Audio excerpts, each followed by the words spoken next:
ലക്ഷ്യവും സമയവും രീതിയും തീരുമാനിക്കാം, തിരിച്ചടിക്കാൻ സേനകൾക്ക് പൂർണ്ണ സ്വാതന്ത്ര്യം നൽകി പ്രധാനമന്ത്രി. പഹൽഗാം ഭീകരാക്രമണത്തിന് തിരിച്ചടിക്കാൻ സേനകൾക്ക് പൂർണ്ണ സ്വാതന്ത്ര്യം നൽകി പ്രധാനമന്ത്രി നരേന്ദ്രമോദി. പ്രധാനമന്ത്രിയുടെ വസതിയിൽ ചേർന്ന ഉന്നതതല യോഗത്തിലാണ് പ്രധാനമന്ത്രി ഇക്കാര്യം അറിയിച്ചത്. യോഗത്തിൽ സംയുക്ത സൈനിക മേധാവിയും കര, നാവിക, വ്യോമസേനാ മേധാവിമാരും പങ്കെടുത്തു.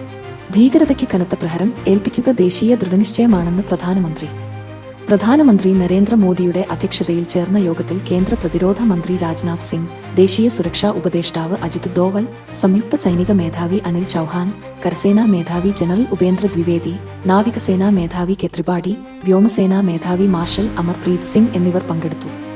തിങ്കളാഴ്ച പ്രതിരോധ മന്ത്രി രാജ്നാഥ് സിംഗ് പ്രധാനമന്ത്രിയുമായി കൂടിക്കാഴ്ച നടത്തിയിരുന്നു. ഇന്ത്യൻ സായുധ സേനയുടെ പ്രൊഫഷണൽ കഴിവുകളിൽ പൂർണ്ണ വിശ്വാസവും ആത്മവിശ്വാസവും പ്രകടിപ്പിച്ച മോദി നമ്മുടെ പ്രതികരണത്തിന്റെ രീതി, ലക്ഷ്യങ്ങൾ, സമയം എന്നിവ തീരുമാനിക്കാൻ അവർക്ക് പൂർണ്ണമായ പ്രവർത്തന സ്വാതന്ത്ര്യമുണ്ടെന്ന് യോഗത്തെ അറിയിച്ചു.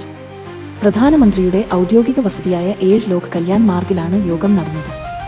അതേസമയം ഉന്നതതല യോഗം അവസാനിച്ചതിന് പിന്നാലെ കേന്ദ്ര ആഭ്യന്തരമന്ത്രി അമിത് ഷാ, RSS സർസംഘചാലക് മോഹൻ ഭാഗവത് എന്നിവർ പ്രധാനമന്ത്രിയുടെ വസതിയിൽ എത്തി.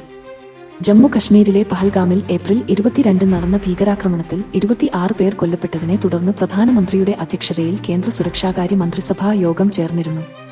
ഭീകരാക്രമണത്തിൽ പാകിസ്ഥാൻ പങ്ക് വ്യക്തമായതോടെ പാകിസ്ഥാനെതിരെ വിവിധ നയതന്ത്ര നടപടികൾ സുരക്ഷാകാര്യ മന്ത്രിസഭാ യോഗം തീരുമാനിച്ചിരുന്നു.